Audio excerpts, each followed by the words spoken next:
Hello friends, આજે ફરીથી plus accounting સોફ્ટવેરમાં એક નવો પોઈન્ટ જોશું. ફ્રેન્ડ્સ, આજનો પોઈન્ટ છે સેલ્સ રિટર્ન ઇન્વોઇસમાં જે આપણે પ્રોડક્ટ ચલાવીએ છીએ એમાં કાંઈ સુધારા વધારા કરવા હોય અથવા તો એમાં વધારાની ડિટેલ્સ એડ કરવી હોય તો એ કઈ રીતે કરી શકીએ. તો સૌપ્રથમ આપણું ડેમો વર્ઝન ખોલી લેશું. સેટઅપમાં જશું ફ્રેન્ડ્સ. અહીં ફ્રેન્ડ્સ વાઉચર સેટઅપ, એમાં સેલ્સ રિટર્ન. અહીં ફ્રેન્ડ્સ કાલે આપણે એન્ટ્રી સુધી જોયું. હવે છે ફ્રેન્ડ્સ પ્રોડક્ટ એન્ટ્રી ઓપ્શન, એટલે કે પ્રોડક્ટનું નેમ તમારે ઓવરરાઇટ કરવું છે તો યસ કરવાનું રહેશે.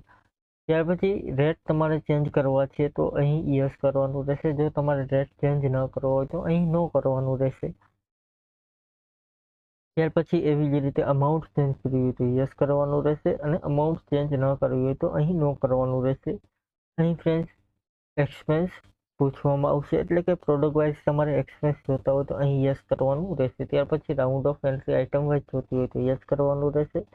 રિવર્સ સેલ કેલ્ક્યુલેશન કરવાનું હોય તો અહીં યસ કરવાનું રહેશે. સેલ પરચેસ હિસ્ટ્રી જોતી હોય તો અહીં યસ કરવાનું રહેશે. ત્યાર પછી આઇટમ વેલિડેશન છે તો એની કાંઈ આપણે જરૂર નથી. ત્યાર પછી ક્લોઝિંગ સ્ટોક જોતો હોય તો અહીં યસ કરવાનું રહેશે. એસ્કેપ આપીને સેટઅપ સેવ કરી દેશું. બધા ટ્રાન્ઝેક્શનમાં જઈ સેલ્સ રિટર્નની ઇનવોઇસ આપણે બનાવીશું. અહીં એડ કરીશું new.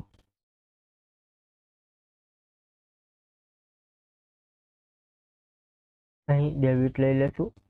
Party A to Z લઈ લેશું. ઇનવોઇસમાં GST લઈ લેશું.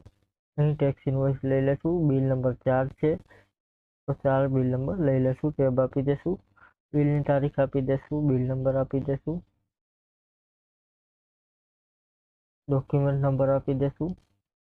કલર હતો ફ્રેન્ડ્સ, ટેબ આપી દેશું.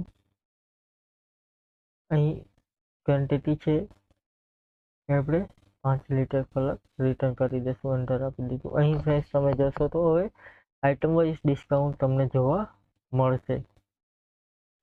તમારે આઇટમ વાઇઝ ડિસ્કાઉન્ટ જોતું હોય તો એડ કરવાનું રહેશે. અહીં 1% ડિસ્કાઉન્ટ બાદ કરી દેશું. અહીં ટ્રાન્સપોર્ટેશન ચાર્જ ચલાવી દેશું 100 રૂપિયા. એન્ટર આપી દેશું. સેસ તમારી કંઈ હોય તો એ એડ કરવાની રહેશે. ઓકે આપી દેશું. ટેબ આપી દેશું. અહીં કસર કે જે કંઈ એડ હોય એ કરવાનું રહેશે. ટેબ આપીને બિલ સેવ કરી દેશું.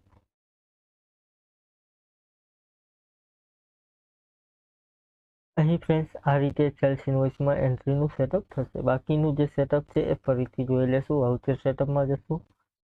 એમાં સેલ્સ રિટર્નમાં પ્રોડક્ટ એન્ટ્રી આપણે જોયું.